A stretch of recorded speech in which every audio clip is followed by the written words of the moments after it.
Why are you boring? Yeah, I ask myself that frequently.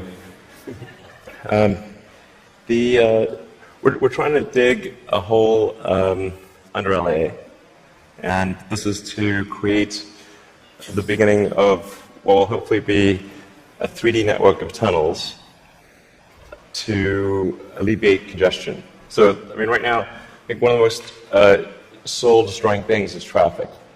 It affects people in every part of the world. It takes away so much of your life, and it's horrible.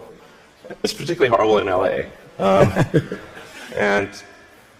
So I think you've brought with you the first visualization that's been shown of this. Can I show this? Yeah, absolutely. So this is the first time, just to sort of show what we're talking about. So a couple of key things that are important in having a 3D tunnel network. First of all, you have to be able to integrate the entrance and exit of the tunnel seamlessly into the fabric of the city.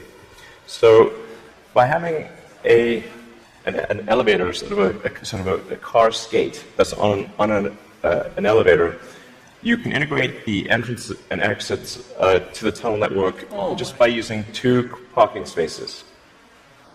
And then the car gets on a skate. There's no speed limit here, so we're designing this to be able to operate at 200 kilometers an hour, about 200 kilometers an hour, or about 130 miles per hour. So you should be able to get from, say, Westwood to LAX in 6 minutes, 5-6 minutes.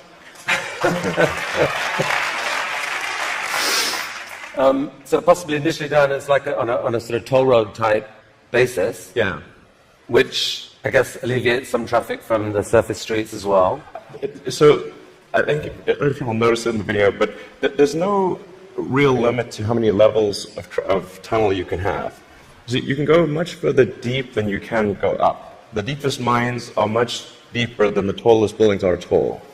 So you can alleviate any arbitrary level of open congestion with the 3D tunnel network. This is a very important point. So a key rebuttal to the tunnels is that if you add one layer of tunnels, then that will simply alleviate congestion, will get used up, and then you'll be back where you started, back with congestion. But you can go to any arbitrary number of tunnels, any number of levels. But people assume traditionally it's incredibly expensive to dig, and that would block this idea. Yeah. Well, they're right. To give you an example, the LA subway extension, which is, I think it's a 2.5-mile extension that was just completed for $2 billion. So it's roughly $1 billion a mile to do the subway extension in LA. And this is not the highest utility subway in the world. It's quite difficult to dig tunnels normally. I think we need to have at least a 10-fold improvement in the cost per mile of tunneling. And how could you achieve that? I guess, actually, if you just do 2 things, you can get to approximately an order of magnitude improvement, and I think you can go beyond that. So the first thing to do is to cut the tunnel diameter by a factor of 2 or more. So a single road lane tunnel would, according to regulations, has to be 26 feet, maybe 28 feet in diameter to allow for crashes and emergency vehicles and sufficient ventilation for combustion engine cars. But if you shrink that diameter to what we're attempting, which is 12 feet, which is plenty to get an electric skate through, you drop the diameter by a factor of 2 and the cross-sectional area by a factor of 4. So and the tunneling cost scales with the cross-sectional area. So that's roughly a half order of magnitude improvement right there. Then tunneling machines currently tunnel for half the time, then they stop, and then the rest of the time is putting in reinforcements for the tunnel wall.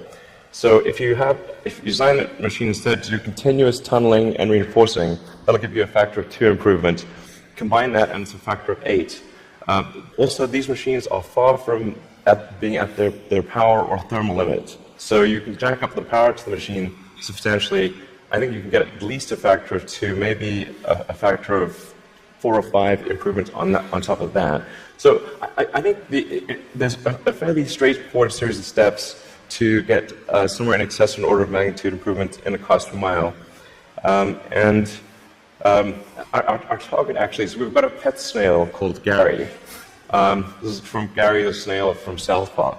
SpongeBob SquarePants.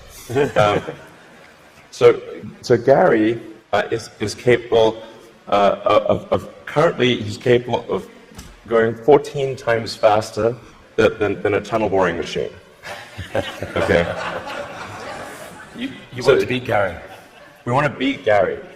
Yeah. He's not a patient little fellow, and we want that will be victory. Victory is beating the snail.